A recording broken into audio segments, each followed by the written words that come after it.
इस वीडियो में आज हम लोग बात करने वाले हैं मैनिफेस्टेशन काम क्यों नहीं करता है। कुछ लोगों के लिए काम क्यों नहीं करता है, बिकॉज कुछ लोगों के लिए काम तो करता है, बिकॉज वो लोग कमेंट्स करते हैं कि मेरा डिज़ायर 2 हफ्ते में मैनिफेस्ट हो गया था, आई am so happy and grateful. 2 महीने के अंदर हो गया, 1 साल के अंदर हो गया। और बहुत सारे लोग ऐसे बोलते हैं कि मैं मानती भी हूँ, मैं टेक्निक्स भी करती हूँ, फिर भी नहीं होता है। उल्टा उसका ऑपोजिट हो जाता है। लाइक मैं डिज़ायर्ड रिजल्ट जो चाहती हूँ वो नहीं हो करके कुछ नेगेटिव ही मैनिफेस्ट हो जाता है, जो मैंने बिल्कुल सोचा भी नहीं था। ऐसा क्यों? ऐसा क्यों होता है? क्योंकि मैं जो चाहती हूँ वो तो कोई ख़राब चीज़ नहीं है, वो तो अच्छा चीज़ है। किसी का मैं गलत नहीं कर रहा हूँ, किसी का मैं कुछ नहीं कर रहा हूँ, फिर भी मैं मैनिफेस्ट नहीं कर पा रही हूँ। मैं तो विजनरी हूँ, मेरा तो विजन है लाइफ को लेके कि मैं इस कैरियर को परस्यू करूँगी और इस कैरियर में जाके ये चेंजेस लाऊंगी इस सोसाइटी में। इस इंसान को मैं अपने लाइफ में चाहती हूँ ताकि हम दोनों मिलकर के कुछ अच्छा कर सके। सब कुछ सही है, फिर भी नहीं होता है। ऐसा क्यों? तो आज हम लोग थोड़ा सा डीप में जाएंगे, तो मेरे साथ आप बने रहो, ठीक है।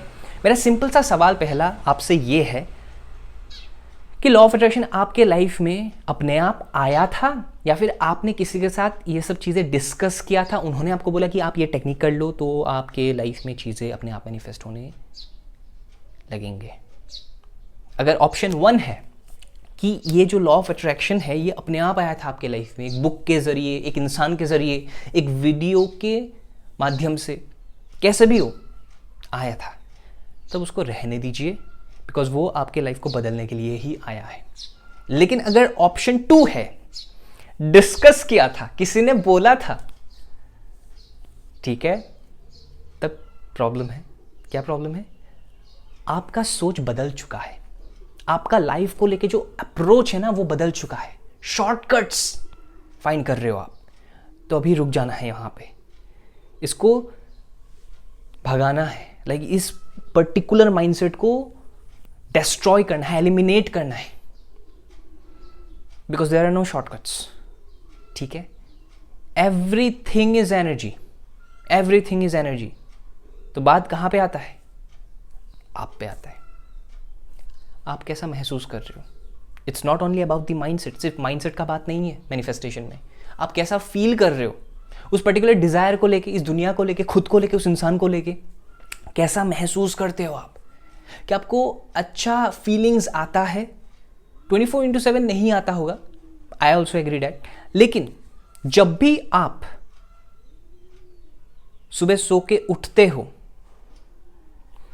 तो किस तरह का आपके अंदर फीलिंग्स चलता है? पॉजिटिव या नेगेटिव? क्या आप ग्रेटफुल फील करते हो कि आपको ये दिन भी मिला है, वापस एक नया दिन मिला है?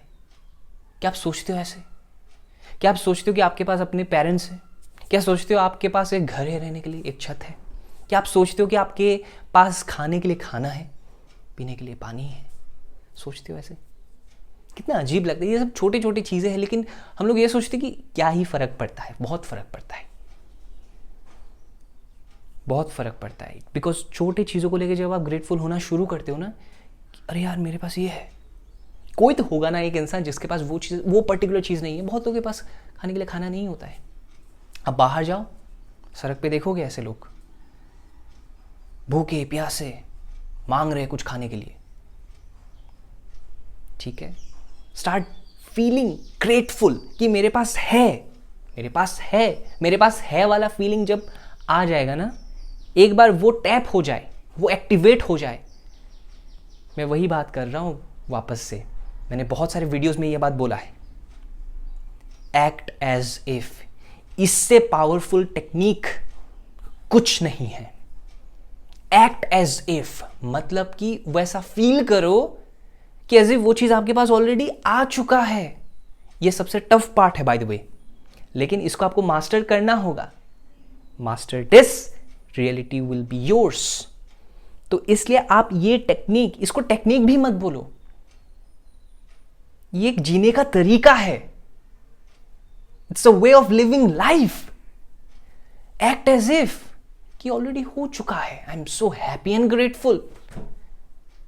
नहीं दिख रहा है तो क्या हुआ? हवा भी तो नहीं दिखता है। बटन जब ऐसे प्रेस करती हूँ, on off, switch on, switch off, electricity तो दिखता नहीं है, तो दिखता तो बहुत कुछ नहीं है, इसका मतलब ये थोड़ी है कि वो एग्जिस्ट नहीं करता है, करता है। तो इसलिए आप एक्ट एज इफ टेक्निक करना चालू करो, उसको आप as a way of life समझना शुरू करो। लिविंग लाइफ, जीने का तरीका, जो आप बनना चाहते हो, जो आप अपने लाइफ में चाहते हो, उसको ऑलरेडी है, खुद को प्रोग्राम करो, एफर्मेशंस डालो दिमाग पे।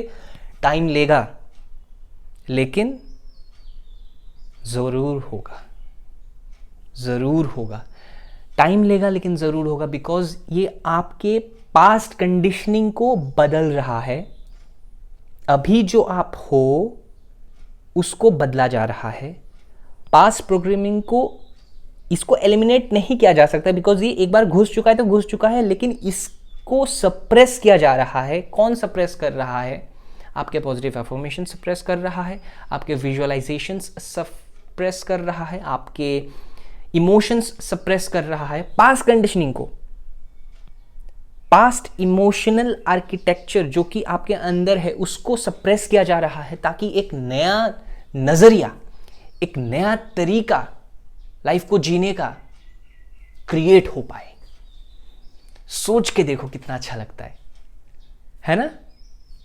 तो इसको आप as a way of living life देखो। मैनिफेस्टेशन सिर्फ एक डिजायर को क्रिएट करने के लिए, ये करने के लिए, वो करने, ऐसे अगर सोचोगे तो ये आपका सोच बहुत छोटा हो जाएगा। नहीं, it's a way of living life. Act as if कि चीजें आपके पास ऑलरेडी है। एफर्मेशंस प्रैक्टिस करो, मेडिटेशंस करो, आप रिचुअल्स करो, सब कुछ करो, लेकिन एक बैलेंस्ड वे में करो। डेस्परेशन वाला एनर्जी लाने का कोशिश भी मत करो। जल्दी जल्दी चाहिए, जल्दी जल्दी चाहिए, दिमाग से हटा दो कुछ टाइम के लिए। कुछ टाइम के लिए नहीं, हमेशा के लिए हटा दो।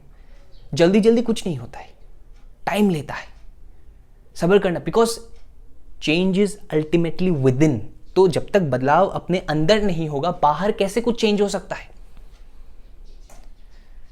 जब तक आप अंदर से किसी चीज को चेज करना बंद नहीं करते हो, वो चीज आपके पास आएगा नहीं। You can't attract that. तो चेज करना भी बंद करना होगा। जो आप कर रहे हो, जो रिचुअल्स आप कर रहे हो, जिस भी तरीके का आप टेक्निक कर रहे हो, करो, एक ही करो करने से, लेकिन ढंग से करो। मैं तो बोलता हूं कि आप एक्ट एज इफ टेक्निक को फॉलो करो, वो बन जाओ जो आप बनना चाहते हो। फील करो कि मैं ऑलरेडी वो हूं जो मैं बनना चाहती हूं, जो मैं बनना चाहता हूं, मेरे पास ऑलरेडी वो सब कुछ है।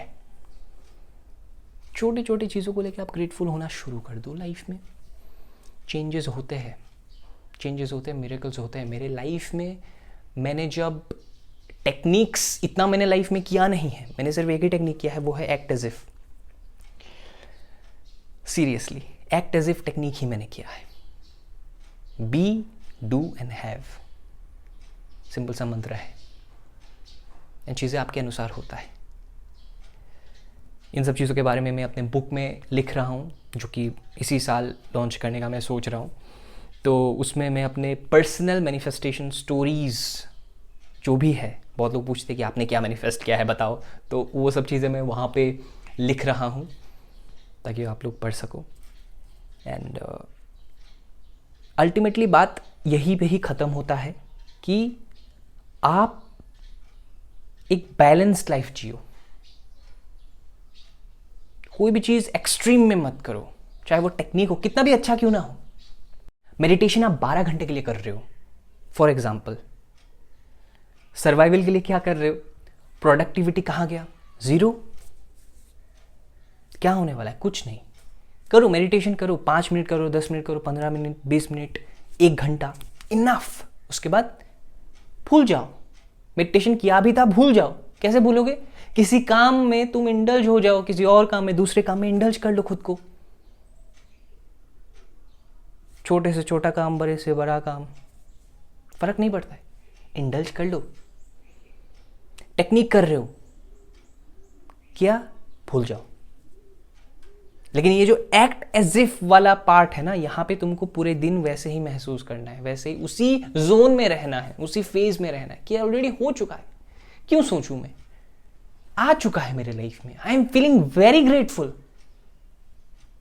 खुश हूं मैं, हो चुका है चीजें मेरे लाइफ में। खुद को बोलो,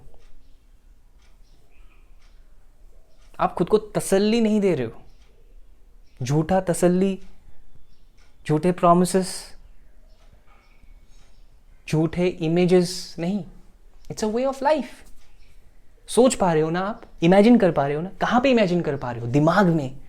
तो दिमाग में जब आप इमेजिन कर पा रहे हो उस चीज को, मतलब कि वो एग्जिस्ट करता है, अभी एग्जिस्ट करता है वो। उस फ्रीक्वेंसी के साथ आपका फ्रीक्वेंसी मैच करना है बस। तो उस फीलिंग में, उस इमोशन में रहना शुरू कर दो। चीज़ें आपके अनुसार होना शुरू हो जाएंगे, रियलिटी आपके अनुसार बदलना शुरू हो जाएगा। जैसा रियलिटी आप चाहते हो वैसा ही रियलिटी आप बना लोगे। Thank you so much for watching this video.